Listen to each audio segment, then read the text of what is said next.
Thank you very much indeed. This evening is our final session, as the previous speakers have said, and we've called it Trapped by the Border. We're looking at minorities, north and south of that line drawn between 1920 and 1922, and the sort of experience of descending partition into the early 1920s, which was their lot during this period. And as the person kicking it off, I want to talk about three things, I suppose, in half an hour. I want to talk about the Southern Unionists outside the province of Ulster. You might call them the Anglo-Irish kind of population in the three southern provinces of Ireland. I want to talk about the Northern Nationalists who find themselves corralled in the new Northern Ireland state in 1920. And I want to talk a bit about 1922 to 25, and in particular North-South relations in those critical embryonic early years of the two Irish states. And then I'll be handing over to Tom Hartley, who's going to talk about a sense of nationalism from the point of view of a Belfast nationalist in that period, and to Darragh MacDonald, who's going to talk about the lost counties, or the loyalists and Protestants of the lost counties of Cavan, Monaghan and Donegal. And Darragh has very kindly stepped in at very short notice to replace Jim Devaney, who unfortunately was ill, had hoped to travel, but in the end he was too ill to come. And Darragh, who has researched this, written about it, and also written a very important recent book we'll mention later, agreed to step in. So, beginning then really with the Southern Unionists in this period, 1900, if you like, 1912 to 1925. I suppose their position is best summed up by the poet William Butler Yeats in a speech in the Free State Senate, which was very much, if you like, a safeguarding mechanism in the 1920s and 30s for that 10% of the population in independent Ireland who were of a Protestant and largely former Unionist disposition. And Yeats, ranging back into the golden age of the 18th century, said, "We are no petty people. We are one of the great stocks of Europe. We are the people of Grattan. We are the people of Swift, the people of Emmet, the people of Parnell. We have created the most of the modern literature of this country. We are the best of its political intelligence." So how did they come to terms with life in an independent Irish state and a divided Ireland really after 1922? It's interesting that if we think of the great sort of Southern Unionist leaders who made an impact in 20th century Ireland, we're talking about people like Colonel Edward Sanderson, whose statue stands in metal in Portadown, or Walter Long, the English squire, half Anglo-Irish, who served briefly in the Edwardian years as Chief Secretary for Ireland, and then became a major player at Westminster, particularly one of the architects of the Government of Ireland Act of 1920. And it's fair to say that Colonel Sanderson, whose estate in County Cavan straddles the modern border at Castle Sanderson, and Long, they were essentially all Ireland Unionists in the years before 1912, 1914. They saw Ulster not as a separate ethnographic unit to be hived off from the rest of Ireland, but they saw Ulster, much as Carson saw it down to about 1913, as the source of the salvation of all Ireland within the United Kingdom. But we could say, of course, that events, dear boy, events, were beginning to overtake the concept of unionism held by Colonel Edward Sanderson, that Grand Master of the Orange Order. For Sanderson, in the 1890s and early 1900s, as the leader of the Irish Unionist group, travelling around the big houses of the province of historic Ulster, there were two islands, he said. There was Loyal Island and Disloyal Island. And from his ancestral seat outside Belturbet, on the upper on the waters of Upper Lough Erne, he was not just looking into South Ulster, but he was looking south towards Connacht and indeed into the ranch lands of Leinster as well. He straddled that kind of a world. But in his own lifetime, or towards the end of it in 1905, the Young Turks in Ulster Unionism, people like James Craig and his brother Charles Curtis Craig, took a major step in 1905 in establishing the Ulster Unionist Council, which met habitually really until modern times in the Ulster Hall as the kind of overarching body linking the Unionist MPs, the ancestral peers, the Orange Lodges, and these constituency associations thrown up in the crisis of 1886 and Gladstone's first bill. And in many ways, James Craig realised in the early 1900s that there were threats to monolithic unionism, even though it was based in the north on Orangism, on the Orange Lodges sublimating the differences between the big house and the cottage and the ship workers' house in East Belfast, and also between the various Protestant denominations, between landlord and tenant, because the land question was still being resolved. And we had a movement called Russellism, led by the land reformer T.W. Russell, which threatened a new alliance between Roman Catholic and Presbyterian tenant farmers. In 1904, quite late you might say, James Craig in his first political outing was defeated by a liberal Russellite candidate in North Fermanagh and had to wait another 3 years to get elected for Parliament. And it was after his defeat in North Fermanagh that James Craig returned from the Boer War, a scion of an Ulster business family, his finger very much on the orange pulse, you might say. It was then that he reconfigured unionism in the shape of the Ulster Unionist Council. And in many ways, as the historian Alvin Jackson has suggested, the Ulster Unionist Council marked, if you like, a movement towards partition in the early years of the 20th century. It had an Ulster-centric focus. It was very much opposed to home rule for the whole of Ireland, as were the big house and professional unionists of the South and West. But at the end of the day, while the Ulster Unionist Council would oppose Irish home rule for all time, it would only fight for Ulster. And we have that sort of new, almost ethno-religious consciousness emerging, which meant that Sanderson's brand of all-Ireland unionism was nearly a dead letter by the time he died and got the equivalent of a state funeral in County Cavan by James Craig and the Ulster Unionist grandees in 1907. And so, in many ways, who were these Southern Unionists? According to the 1911 census, and indeed as late as 1921, they amounted to about 250,000 people, 10% of the population outside the province of Ulster. In many ways, I think Patrick Buckland, the historian, is right when he said they were very much the apex of a pyramid. They were very much rooted in the ascendancy, which had held sway until quite late in the 19th century. People like, for example, the Marquess of Lansdowne, a British Secretary of State for War with a huge estate in Cork and Kerry. People like Lord Middleton, who had estates on both sides of the Irish Sea.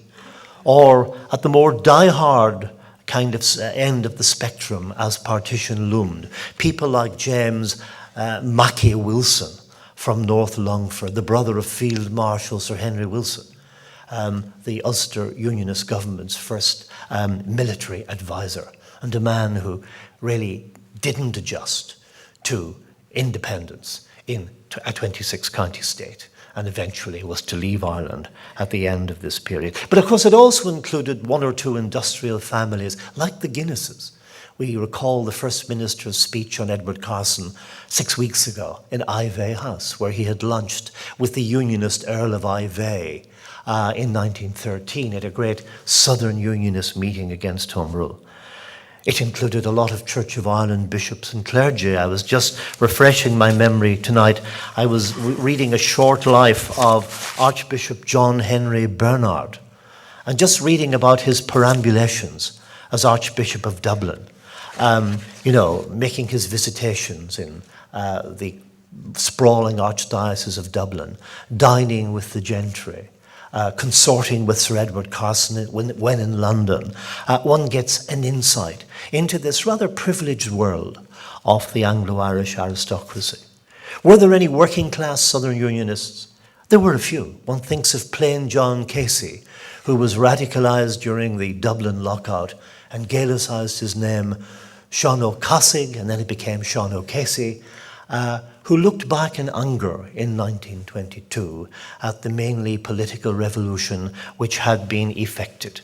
For him, the social revolution and the uplifting of the people had not happened, and the First Dáil had betrayed the workers when it rejected the essence of the democratic programme of the First Dáil in favour of much more conservative ideology.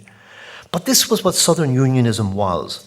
And until 1914, even 1916, this highly efficient, highly marshalled, mainly gentrified, aristocratic elite had the strength that they lacked in numbers in their contacts in the British establishment, because they were hardwired into the British conservative milieu. 100 peers at Westminster in 1914 had either Irish estates or Irish connections. And so somebody like Lord Lansdowne, famously name preserved in Lansdowne Road, could always call on instinctive support from the kind of conservative upper classes. As late as 1913, the King, George V, we've heard a bit about him, concerned about civil war in Ireland. The King pressed Bonar Law, the conservative leader, for a compromise around the exclusion of Ulster. And Bonar Law replied, "There would be a wild outburst against us in Southern Ireland, which would be reflected with almost equal violence in England." In other words, the Southern Unionists were a preserved species, What they said kind of ruled Tory kind of thinking and aspirations in the Irish question in this early period.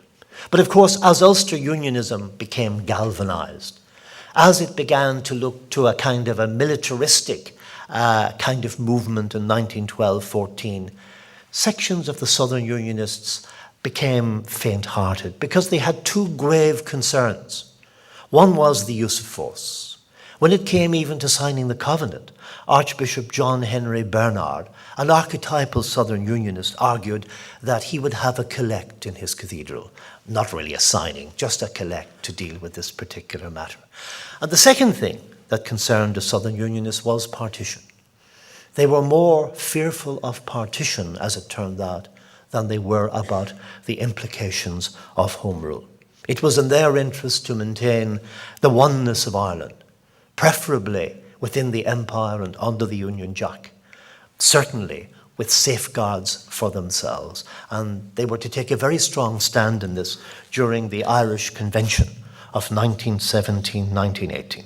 But what they succeeded in doing, these Southern Unionists in Dublin, Cork, Galway, and, the kind of big house circuit, was they managed to delay an Irish settlement, critically delayed it during the discussions about county option and exclusion between 1912 and 1914. At that stage, they, for a period, found an advocate in Edward Carson, a man who was to have pangs of regret at the abandonment of what he called my own people, this son of a County Galway aristocratic woman and a Dublin Anglican architect. And even though Carson, pragmatic lawyer that he was, shifted ground after 1913 and sought the best deal for his Northern Unionist clients, he was, of course, to let rip during the treaty debates, the treaty debates in the House of Lords in December 1921, when he attacked the treaty establishing a virtually independent Free State. What a fool I was. I was only a puppet. And so was Ulster, and so was Ireland, in the game that was to get the Tory party into power. Crucially, these Southern Unionists used their power and influence and prestige in British terms to block the 1916 exclusion settlement, which would have left 6 Ulster counties outside Home Rule, but ruled directly from London, something that Redmond and Carson both advocated. A rare example of an Irish compromise endorsed by the two contesting parties. And yet their work was washed away in the kind of smoking rooms of the House of Commons as Long and Lansdowne drummed up right-wing Tory support to preserve the empire and prevent the partition of Ireland. But it can be said that the Southern Unionists overplayed their hand in 1916. One of their key leaders, Lansdowne, resigned in 1917 because of a difference of war policy, and they lost a major advocate in cabinet.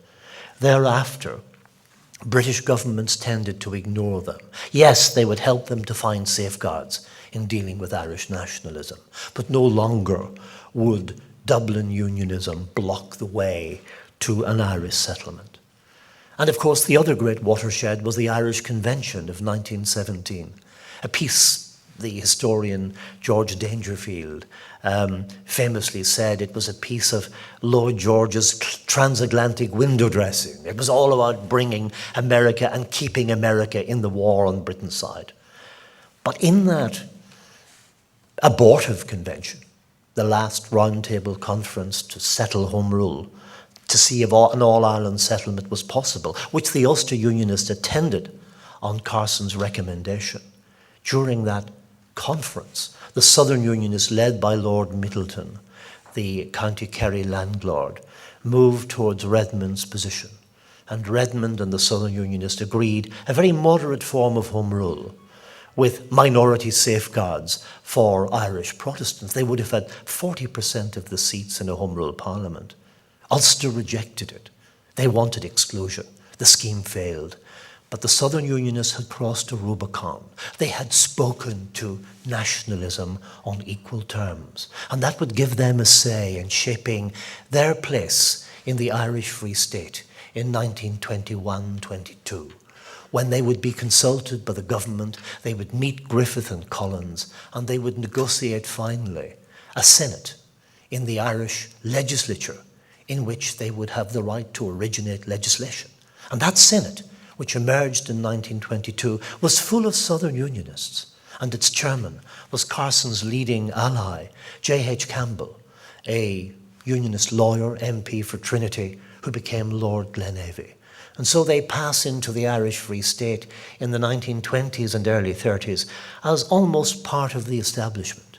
They were able to shape legislation. They dominate the judiciary well into the 1950s. And while it's true, during the Irish Civil War, the irregulars targeted their mansions. During the Anglo-Irish War, they looked to Sinn Féin to manipulate the IRA to prevent any kind of targeting of the upper classes. So in many ways, they were to find safeguards and checks and balances. What then of the Northern Nationalists? The Northern Nationalists who had been organised from the 1880s as part of the All-Ireland Home Rule movement. They had looked to O'Connell in the 1830s. I was in Downpatrick this morning with a group of people in Denver's Hotel, a great place to be for a cup of coffee, for it was built in 1642. But I was looking at the window through which Daniel O'Connell addressed the masses in Down in 1829 to mark Catholic emancipation. And that's sort of 50% of the population of Ulster in the early 19th century, which was Roman Catholic, looked to O'Connell to dismantle the penal laws and then instinctively supported his political demands. But by the 1880s, they were supporting Charles Stewart Parnell. The invasion of Ulster of 1885 saw full-blooded nationalists win seats in places like West Belfast, South Down, Tyrone and Fermanagh. Suddenly, Ulster was pirouetting between perhaps 17 nationalists and 16 unionists. That tended to be the balance down to the First World War.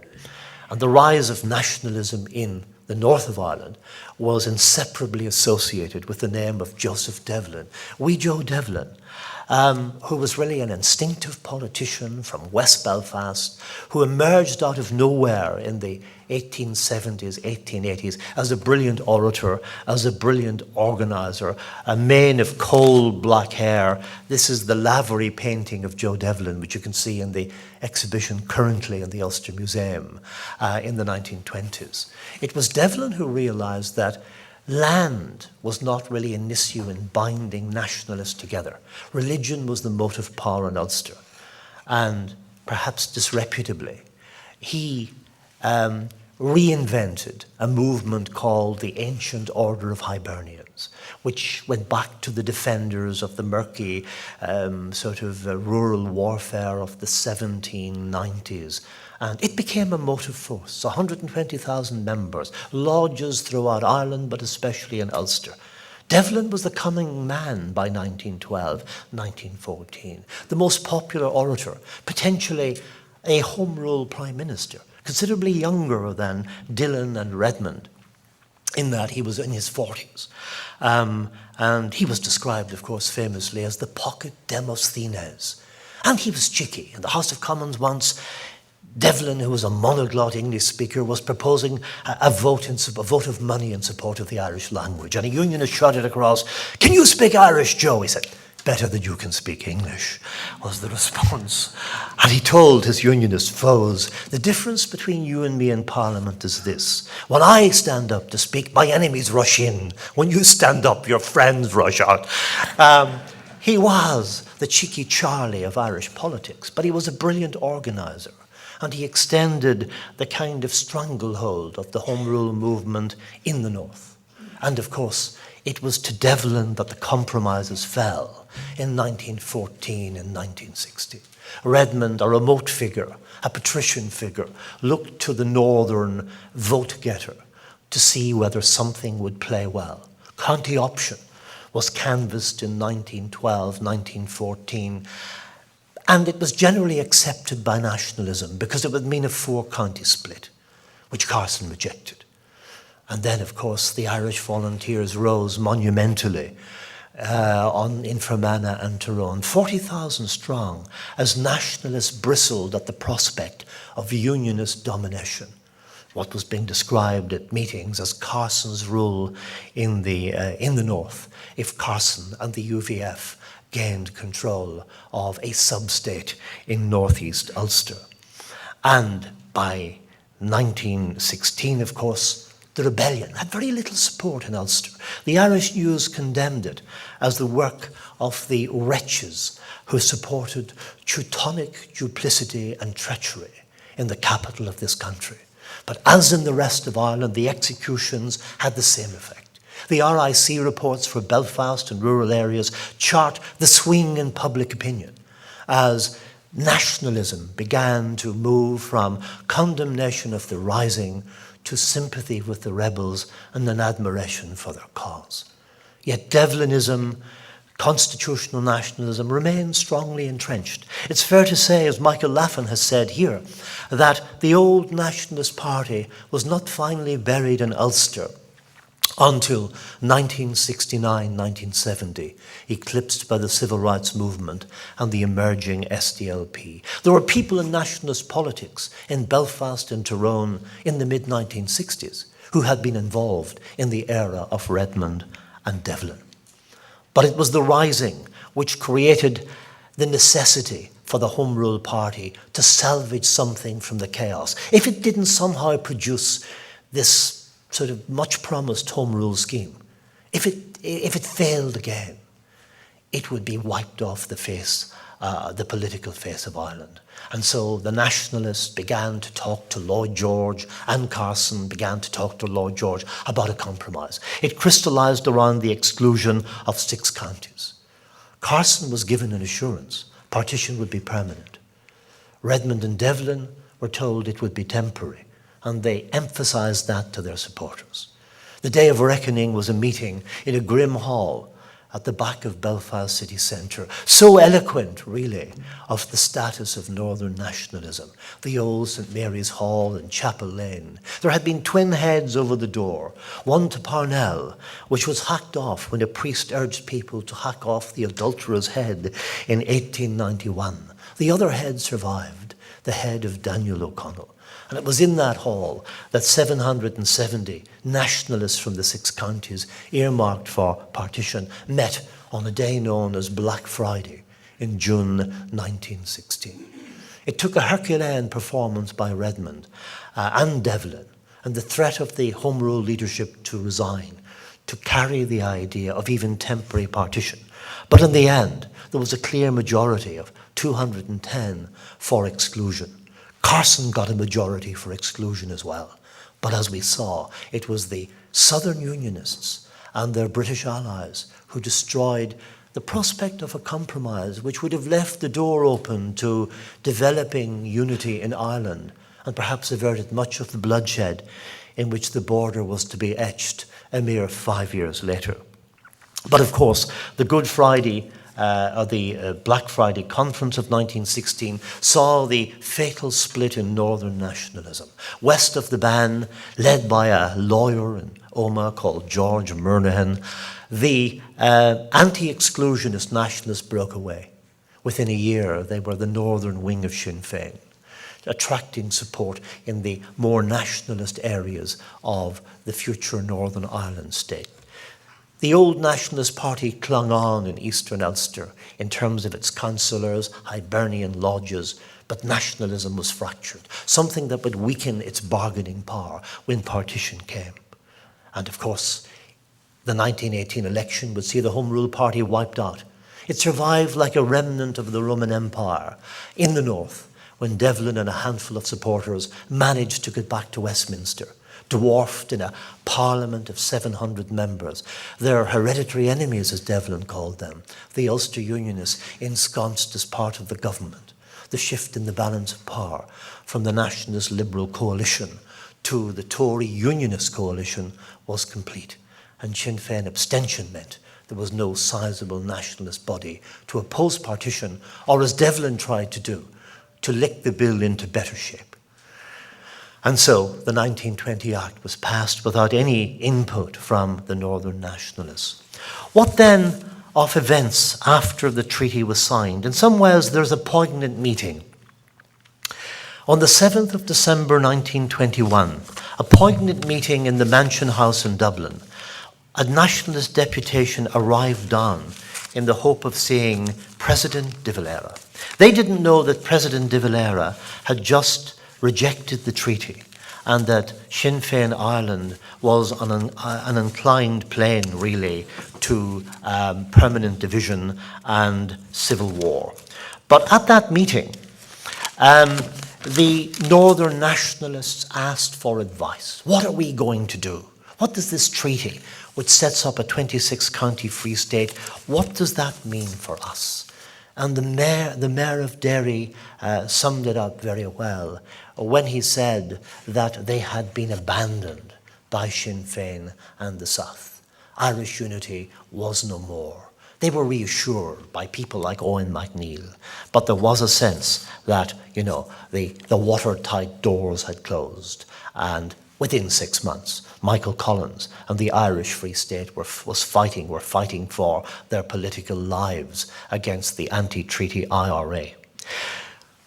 Those 6 months, I suppose, of early 1922 did see some possibilities of a better relationship between the two parts of Ireland. Of course, the Council of Ireland in the 1920 Act, they were a very low-level institution. The former Prime Minister, Herbert Asquith, called it a fleshless skeleton with its focus on railways and fisheries and the like. But it did offer a possibility of growing north-south bodies on the basis of consent. But of course, the two states in Ireland were born against a background of mounting violence north and south. You had the split in the south over the treaty, the split in the IRA, the split in every nationalist movement, the inexorable rush towards civil war by March 1922. In the north, you had the unremitting politico-sectarian violence, which had begun way back in July 1920 in Belfast shipyards and had intensified ever since. And yet against that background, Michael Collins, as the Prime Minister designate of the Free State in James Craig, managed to sign two agreements in 1922. We call them the Craig-Collins Pacts. The most important one was signed after the McMahon murders in March 1922. It began with Churchill's phrase. He was the broker of these talks as Secretary of State for the Colonies and Ireland. And it began, "Peace is today declared." But it was much easier to declare peace than to achieve it. It set up a working relationship. It attempted to introduce Catholics into the police and into the specials. It set up a reconciliation committee to stop the violence. It set up public works funded by the British government. But apart from those public works, as someone said, it was soon washed away in a river of blood. It was impossible to make peace stick. It had enemies north and south. In the south, the anti-treaty IRA wanted to embarrass Collins, and they reimposed the boycott of Belfast goods, which Collins had lifted. In the north, a section of the new government, headed by Sir Dawson Bates, the hardline Minister of Home Affairs, and elements in the police, didn't want the police contaminated by the influx of nationalists. And the result was, of course, by May, we had a renewed state of civil war. Something like 75 people being killed in Belfast a week. The final death toll, as we heard, was 500. And Michael Collins, his policy tended to oscillate between coercion of the north and diplomacy. By May, he was contemplating arming the IRA in the north, a new offensive to destabilise partition. And all the while, the Nationalists had adopted a policy of non-recognition, supported by Collins secretly. For example, 800 Catholic school teachers in the new Northern Ireland state for 10 months in 1922 were paid not from Belfast but from Dublin. They were known as the recalcitrant teachers. The Northern IRA were resourced and supported from Dublin, including the Belfast City Guard in the city of Belfast, a hand-picked gendarmerie formed by Michael Collins. We were well on the way to the Nationalists becoming the state within a state, which they would be from the 1920s to the 1960s. In the end, the Unionist government responded to the violence, much of it from the Loyalist side, some of it from the IRA side, with the Special Powers Act in 1922, with internment in May, arresting 700 nationalists, including people like Cahir Healy, Sinn Féin politicians who were hoping that the Boundary Commission would include Fermanagh, Tyrone and Derry/Londonderry in the new Irish state. The Civil War saw violence deflected from the north. The south was now preoccupied with its own problems and the struggle for survival. In December 1922, Northern Ireland opted out of the Irish Free State by an address of its parliament as laid down in the treaty. Of course, that triggered Article 12, providing for a boundary commission to review the boundary. But of course, it was a tangled web of ambiguity. The wishes of the inhabitants conflicted with economic and geographic conditions. By the time it was set up, post-Civil War, post-Reconstruction, in the middle of political instability in Britain, nothing much was expected from it. The Boundary Commission, chaired by a South African judge, perambulated the frontier, which was then guarded by 30,000 special police.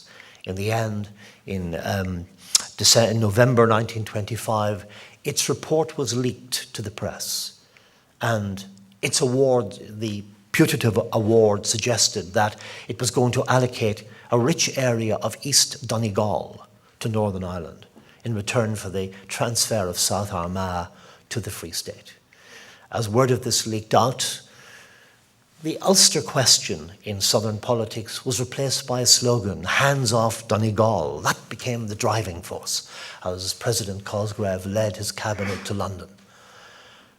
In the end, they negotiated a settlement which left the border where it was in return for financial concessions. And very importantly, that last bridge between the two Irelands, the Council of Ireland, which had been there until the 3rd of December 1925, was removed in the expectation of developing north-south cordial relations.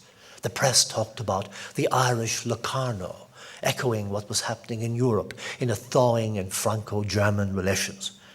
Of course, the two prime ministers never met again. No North-South summit occurred for another 40 years, and the border began to harden into permanency. Thank you very much.